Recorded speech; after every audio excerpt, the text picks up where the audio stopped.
I was going to wait till the weekend before the election to speak on it directly, but with all the early voting, I decided to go ahead and preach on the election today.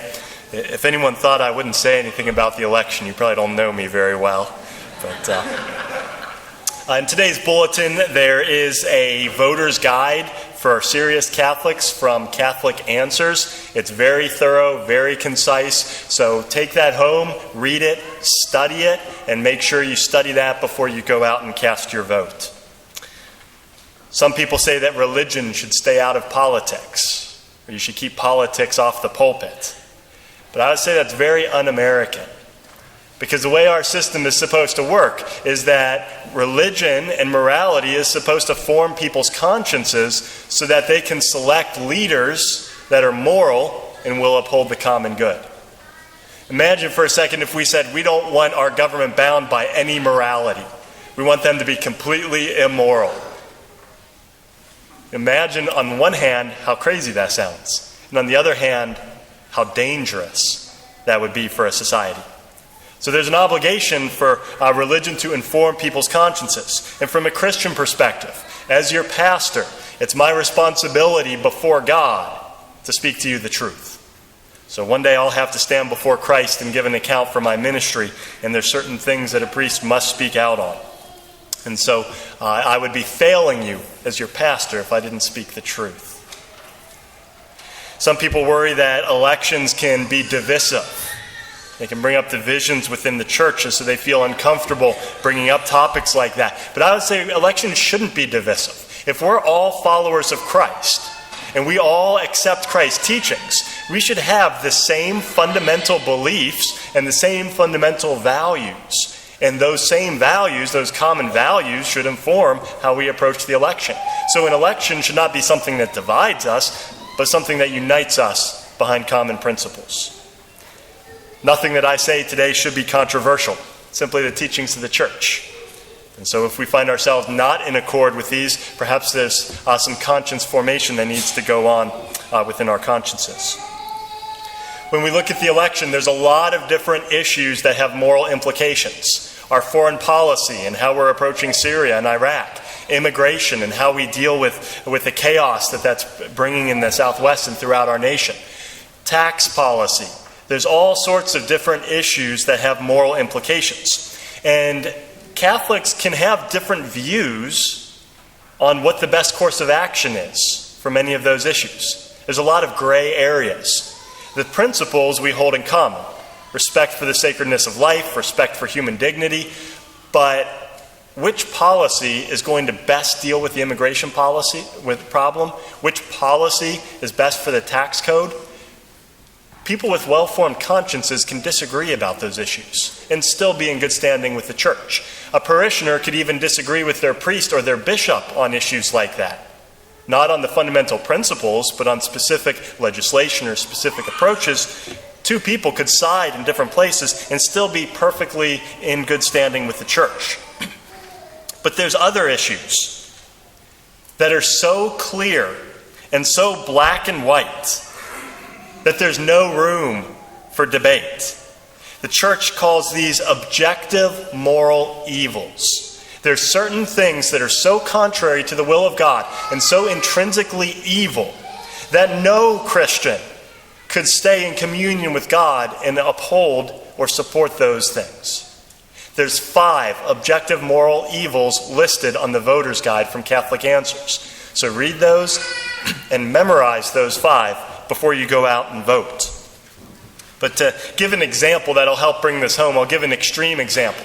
Let's say that there is a political candidate who said that they wanted to perpetrate a genocide against a certain segment of the population.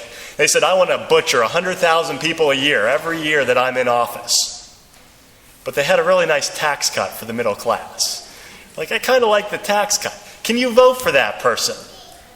No, you cannot vote for that person in good conscience because the evil that they're promoting is so terrible and so destructive that it outweighs all the other issues that are at play. So that's what the church is talking about with objective moral evils. Now that example may seem outlandish, except for the fact that we have candidates running for office that are not promoting the destruction of 100,000 innocent lives, but the destruction of 1 million innocent lives per year in our nation through abortion. If any of you watched the most recent presidential debate, the third one, Hillary Clinton said on national television that she supports abortion right up through the process of birth, partial birth abortions, that she upholds that. She said that she wants funding to go from taxpayer money to abortion. She wants a repeal of the Hyde Amendment. She said that she wants to fund Planned Parenthood, to continue to do so with government funding. She is openly promoting abortion and the destruction of life within our society. And what I say today, I don't want to target this at women who have had abortions, because I know that that is something that is very painful and can bring terrible memories and a lot of guilt that those women live with. And the church offers them mercy and forgiveness. There is healing. But those women can testify better than I ever could about the evil that abortion brings to a nation. And we have people running for political office who are supporting that. So no Christian in good conscience can support a candidate who's promoting evils like that if there is an alternative candidate. It's a sad statement that the most dangerous place in the United States of America is in a mother's womb. And just because abortion has been legal for 43 years since the Roe versus Wade abortion in 1973 does not lessen the evil, even though many people have become desensitized to it. But I assure you, our Father in heaven is not desensitized to it. And as we hear in the first reading, the Lord hears the cries of the oppressed. Even if we become desensitized, I can guarantee you our Father in heaven cares about each life that is lost within our nation today just as much as he cares about the first lives that were taken in 1973. There's an abortion on average every 23 seconds. That'll be 36 over the course of this homily, over 3,000 per day.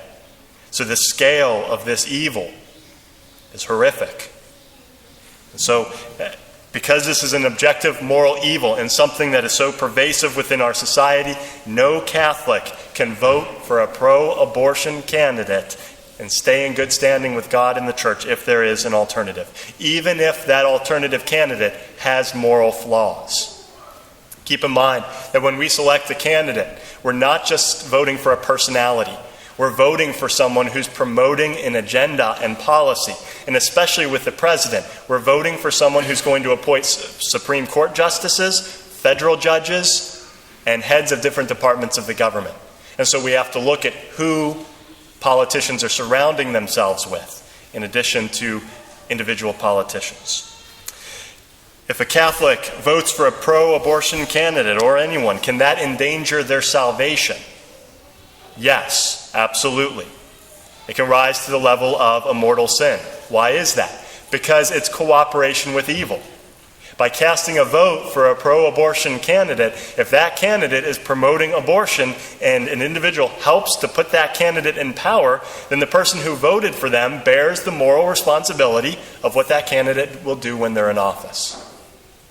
And so if there's a pro-abortion candidate and someone votes for them and that candidate takes office, then that person on the day of their judgment will have to account for the blood that has been shed from the moment that candidate begins to enact their policy until the repercussions have finished through the course of human history, which could go on for many decades or centuries. Keep in mind that when we're talking about abortion, we're not just talking about domestic policy. But for example, the Obama administration used money from the U.S. government that we give to foreign countries as a bargaining chip to coerce other nations into legalizing abortion. So the United States has been promoting and trying to coerce nations worldwide. And so this is not something that's just limited to the United States. Because God is a God of living, and because the very first command he gave to the human race was to be fruitful and multiply, and because he is a God of life, and because abortion brings death, they are opposed to each other. And anyone who casts a vote for a pro-abortion candidate, if there is an alternative, separates themselves from communion with God They separate themselves from communion with the church, and they should refrain from receiving the Eucharist at Mass because they would not be in communion with the church for as long as they persist in that sin. Other major issues at play: the institution of marriage as a union between a man and a woman, as well as religious freedom, are going to be very important issues in this election. Some people may ask, if I don't like either candidate, should I just not vote for either one? Pope John Paul II taught us that in the case of a greater evil and a lesser evil, it is permissible to vote for the lesser evil to prevent the greater evil from coming to power. Should we not vote at all? Well, the danger with not voting at all, and what we have to ask ourselves in good conscience, is if not voting at all allows the greater evil to come to power, then we would have a moral obligation to vote for the lesser evil, the course of action which will limit the amount of evil that's done.